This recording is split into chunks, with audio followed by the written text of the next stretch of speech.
ভবের মোহে পড়ে রবকে তুমি ছেড়ে কত কিনা করেছো সঞ্চয়। হায় ভবের মোহে পড়ে রবকে তুমি ছেড়ে কত কিনা করেছো সঞ্চয়। আজরাইল আসার পরে বলবে কেমন করে, আজরাইল আসার পরে বলবে কেমন করে বাক্সটি নেই সঙ্গে করে। একটুখানি দাও গো সময়, হায় একটুখানি দাও গো সময়।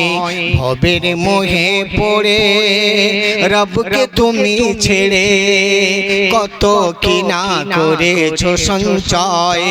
আজরাইল আসার পরে বলবে কেমন করে, আজরাইল আসার পরে বলবে কেমন করে বাক্সটি নেই সঙ্গে করে। একটুখানি দাও গো সময়, হ্যাঁ একটুখানি দাও গো সময়। তুমি জুয়ার দেখে খুব হেসেছো, ভাবো না এর ভাটা সঙ্গের সাথী হবে না এই তোমার পুঁজি পাটা। তুমি জুয়ার দেখে খুব হেসেছো, ভাবো না এর ভাটা সঙ্গের সাথী হবে না এই তোমার পুঁজি পাটা। তুমি কাজের মাঝে সুযোগ বুঝে দিলে বহু ফাঁকি, মজদুরি করিয়ে মজুরি রাখিলে বাকি। আজরাইল আসার পরে বলবে কেমন করে, আজরাইল আসার পরে বলবে কেমন করে এটিএমের কার্ডটি ধরে। একটুখানি দাও গো সময়, হ্যাঁ একটুখানি দাও গো সময়। হায় ভবের মোহে পড়ে রবকে তুমি ছেড়ে কত কিনা করেছো সঞ্চয়। তারপর বাস্তব কথা শুনবেন। তুমি পা রাখিতে পাও না সময় মসজিদের ওই ধাপে, আজান শুনেও জামাত ছাড়ো নানান কাজের চাপে।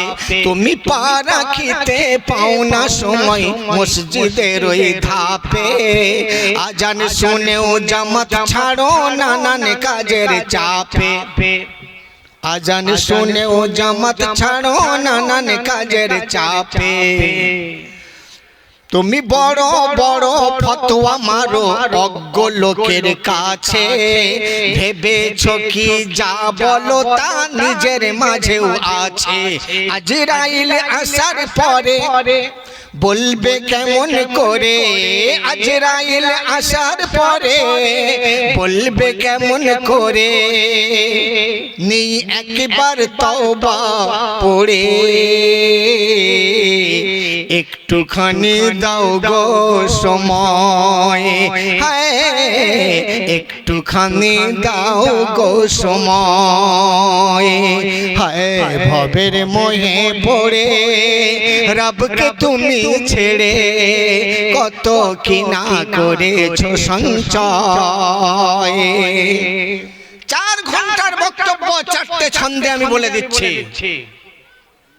এক একটা ছন্দের তরজমা আর বোঝাতে গেলে 1 ঘন্টা করে সময় লাগতো। যারা জ্ঞানী হবেন বুঝে নেবেন এক একটি ছন্দের মান। মসজিদে আজান হচ্ছে, হাইয়া আলাস সালাহ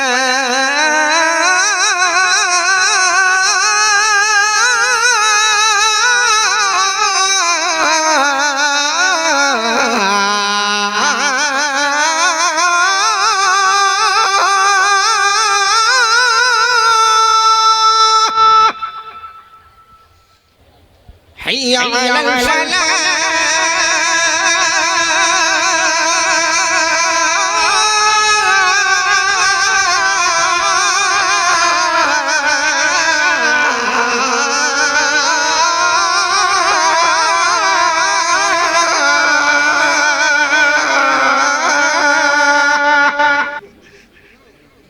আজরাইল আসার পরে বলবে কেমন করে, আজরাইল আসার পরে বলবে কেমন করে, বাক্সটি নিয়ে সঙ্গে করে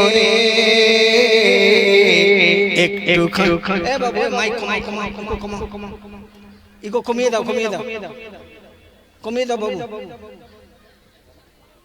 একটুখানি দাও গো সময়, হায় একটুখানি দাও গো সময়, হায় ভবের মোহে পড়ে রবকে তুমি ছেড়ে কত কি না করেছো সঞ্চয়, আজরাইল আসার পরে বলবে কেমন করে, আজরাইল আসার পরে বলবে কেমন করে, বাক্সটি নিয়ে সঙ্গে করে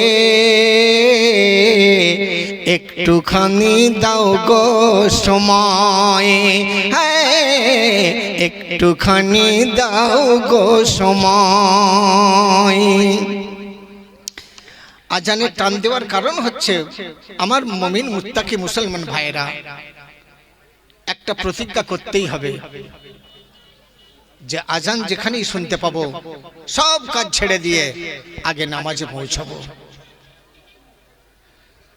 কিন্তু আল্লাহ পাক হাসরের ময়দানে এই প্রশ্ন করবেন, বান্দারে তুমি পা রাখিতে পাও না সময় মসজিদের ওই ধাপে, আজান শুনেও জামাত ছাড়ো নানান কাজের চাপে, তুমি বড় বড় ফতোয়া মারো অজ্ঞ লোকের কাছে, ভেবেছ কি যা বলো তা তোমার মাঝেও আছে, আজরাইল আসার পরে বলবে কেমন করে, আজরাইল আসার পরে বলবে কেমন করে, নেই একবার তওবা পড়ে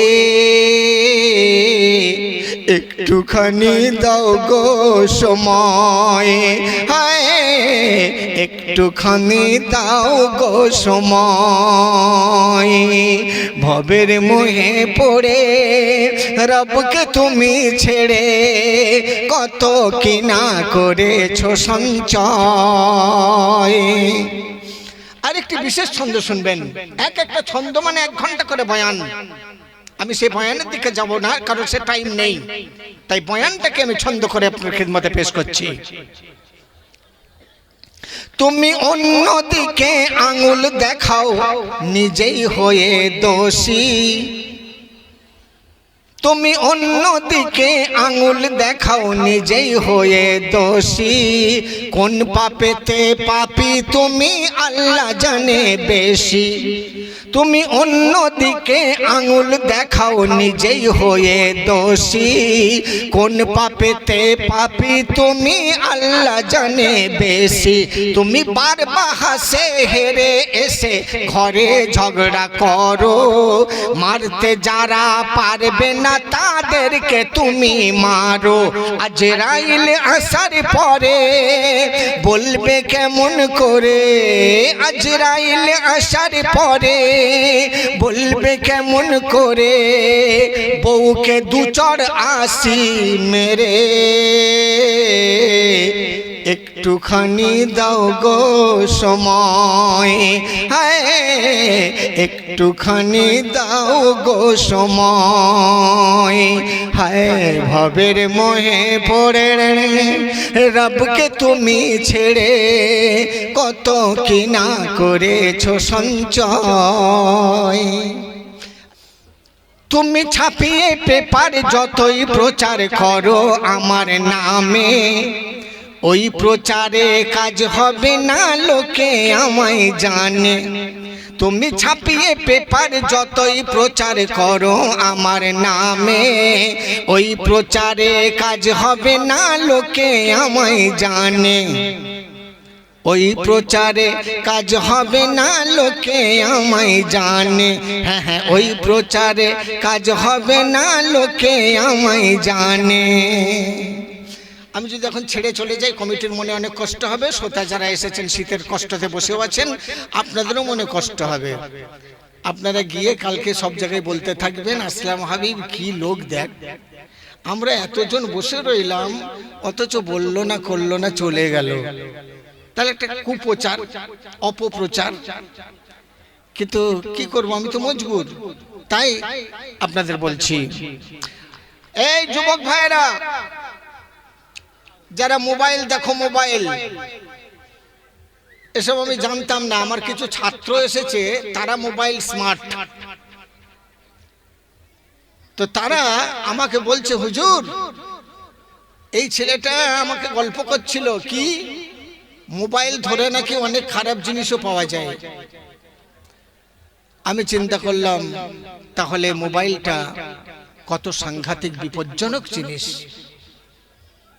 সমাজকে ভালো করতে পারে, খারাপও করতে পারে। তাই আমি যুবক ভাইদের কাছে করজোড়ে নিবেদন করব, ভাই রে, তুমি চোখের জিনা করছো যখন, তুমি সবাইকে লুকাতে পারছো, কিন্তু যিনি তোমার দিকে তাকিয়ে আছেন তুমি তাকে কি লুকাতে পারছো? তুমি চোখের জিনা আজ করে নাও, কাল পড়িবে ধরা। তুমি চোখের জিনা আজ করে নাও, কাল পড়িবে ধরা। সাবধান হতে এম এ হাবিব দিলাম এই ইশারা। তুমি চোখের জিনা আজ করে নাও, কাল পড়িবে ধরা। সাবধান হতে এম এ হাবিব দিলাম এই ইশারা। আজরাইল আসার পরে বলবে কেমন করে, আজরাইল আসার পরে বলবে কেমন করে, দেখি একবার মোবাইল ধরে। একটুখানি দাও গো সময়, হ্যাঁ একটুখানি দাও গো সময়। হ্যাঁ ভবের মোহে পড়ে রবকে তুমি ছেড়ে কত কি না করেছো সঞ্চয়। আজরাইল আসার পরে বলবে কেমন করে, আজরাইল আসার পরে বলবে কেমন করে। দাঁড়াও, বাক্সটি নিয়ে সঙ্গে করে একটুখানি দাও গো সময়। হ্যাঁ একটুখানি দাও গো সময়। আজরাইল আসার পরে বলবে কেমন করে, আজরাইল আসার পরে বলবে কেমন করে। নি একবার তওবা পড়ে একটুখানি দাও গো সময়। হ্যাঁ একটুখানি দাও গো সময়। আজরাইল আসার পরে বলবে কেমন করে, নি একবার তওবা পড়ে। বউকে দু চড় আসি মেরে দেখি একবার মোবাইল ধরে। একটুখানি দাও গো সময়, একটুখানি দাও গো সময়। আজরাইল সময় দেবে, হ্যাঁ কিনা বলুন দর্শক চিৎকার করে। আজরাইল সময় দেবে, দেবে না। অনেক যুবক ভাই মনে করছে এখনই আমায় নামাজ পড়তে হবে, কেন এখন তো আমার কম বয়স, এক্ষুনি কি মরে যাচ্ছি? বন্ধু, মরে তুমি কখন যাবে তুমিও জানো না, পৃথিবীর কোনো মানুষ জানে না। কখন কার মৃত্যু আসবে তুমি আমি কেউ জানি না। তুমি সুস্থ শরীরে আছো, তোমার শরীর চেক আপ করে কোনো রোগ পাওয়া যায়নি, তুমি একেবারে সবল নওজোয়ান যুবক, কিন্তু তুমি জানো না কালকেই বাইক অ্যাক্সিডেন্ট করে তুমি স্পট ডেথ হয়ে যাবে। তুমি জানো না, রোগ তো কিছু নেই, কিন্তু অ্যাক্সিডেন্টে তুমি যে মারা যাবে তুমি তা জানো না। সেই অবস্থায় হয়তো কেউ মুখের কাছে এসে বলছে তোমার নাম ঠিকানাটা বলো। তুমি নাম ঠিকানা বলছো আর মনে মনে ভাবছো আমার যদি নামাজ পড়া থাকতো তাহলে আমি আল্লাহর কাছে পার হয়ে যেতাম। এখন তো আমার সে ক্ষমতাটাও নেই। তাই বন্ধু, সময় থাকতে নামাজ